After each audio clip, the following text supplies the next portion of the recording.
Hello friends, welcome to our channel. I am Shripad Naik and you are watching Electrical academy.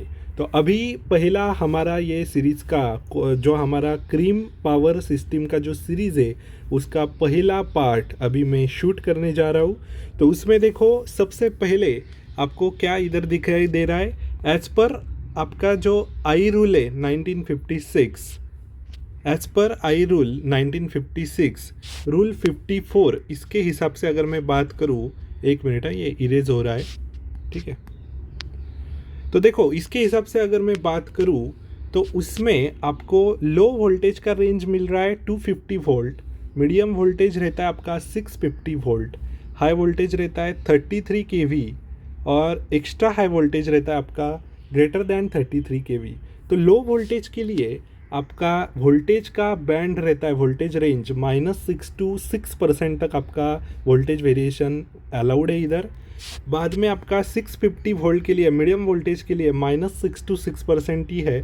Medium voltage के बाद high voltage के लिए -9 to 6% and extra high voltage के लिए -12.5 to +10%, इतना variations आपको allowed है, ठीक है। तो इस पे डायरेक्टली कॉम्पिटिटिव एग्जाम्स पे क्वेश्चन पूछे जाते हैं, तो इसको अच्छे से करके जाना, ठीक है।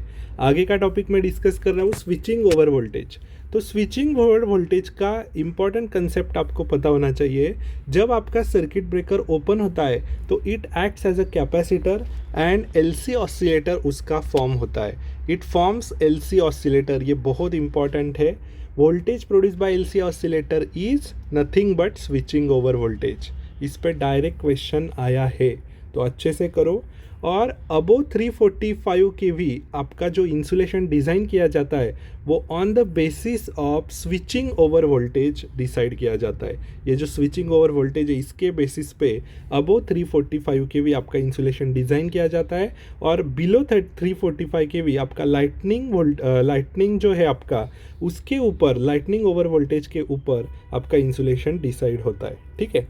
अभी हम आगे बढ़ते हैं। अर्थिंग स्क्रीन क्या है हमारा। तो अर्थिंग स्क्रीन में आपका जो स्टेशन है उसको आपको प्रोटेक्ट करना है बाय डायरेक्ट लाइटनिंग स्ट्रोक, तो आपको अर्थिंग स्क्रीन यूज़ करना चाहिए। By direct lightning stroke station को प्रोटेक्ट करेगा but not provide protection against travelling waves. ये जो ट्रैवलिंग वेव्स है उसको वो प्रोटेक्ट नहीं करेगा। इनडायरेक्ट लाइटनिंग स्ट्रोक उसको प्रोटेक्ट कर सकता है लेकिन ये अर्थिंग स्क्रीन उसको प्रोटेक्ट नहीं करेगा ट्रैवलिंग वेव को। तो इस पे भी डायरेक्ट क्वेश्चन आया है। बाद में हम डिस्कस कर रहे हैं अर्थ वायर और ग्राउंड वायर और शील्ड वायर। तो इसका क्या इंपॉर्टेंस है। So it is for protection of transmission line by direct lightning stroke. Again तो ट्रांसमिशन लाइन को डायरेक्ट लाइटनिंग स्ट्रोक से प्रोटेक्ट करना है तो आपको अर्थ वायर यूज़ करना पड़ेगा या ग्राउंड वायर या शील्ड वायर। लेकिन अगर स्टेशन को प्रोटेक्ट करना है तो अर्थिंग स्क्रीन आपको यूज़ करना पड़ेगा।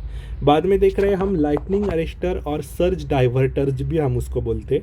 वो it provides the protection against surges cause by indirect lightning stroke. जैसा कि मैंने आपको बोला, तो ट्रैवलिंग वेव्स हो, इनडायरेक्ट लाइटनिंग स्ट्रोक हो, उसको प्रोटेक्ट करना है तो लाइटनिंग अरेस्टर या सर्ज डाइवर्टर जिसको हम बोलते हैं उसका हम उपयोग कर सकते।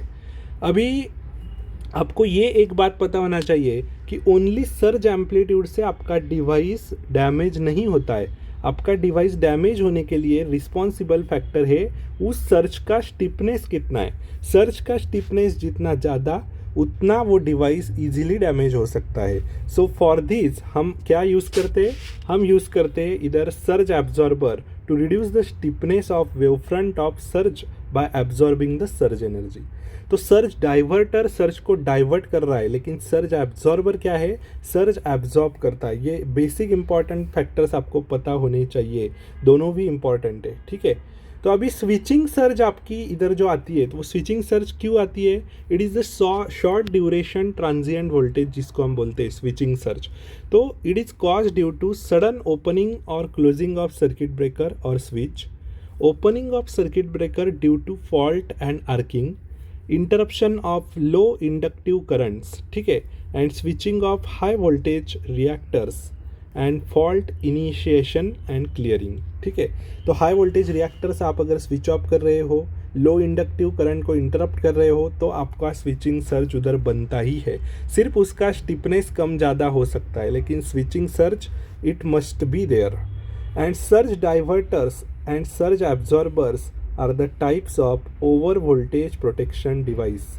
ये बहुत इंपॉर्टेंट है आपके लिए, आपके किसी भी कॉम्पिटिटिव एग्जाम के लिए। ओवर वोल्टेज प्रोटेक्शन डिवाइस है दोनों भी, सर्ज डाइवर्टर्स हो गया या सर्ज एब्जॉर्बर हो गया, जो हम अभी डिस्कस किया। ठीक है, बाद में अभी ये कंडक्टर के ऊपर हम अगले वाले सीरीज में डिस्कस करेंगे। तो मिलते वाले अगले वाले पार्ट में।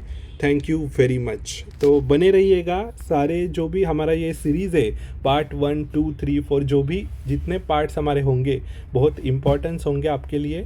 ठीक है, आपका पूरा रिवीजन इसमें हो जाएगा। ठीक है, थैंक यू वेरी मच। अभी अपने फ्रेंड के साथ भी आप इसको शेयर कीजिए ताकि उनका भी रिवीजन जारी रहे। ठीक है।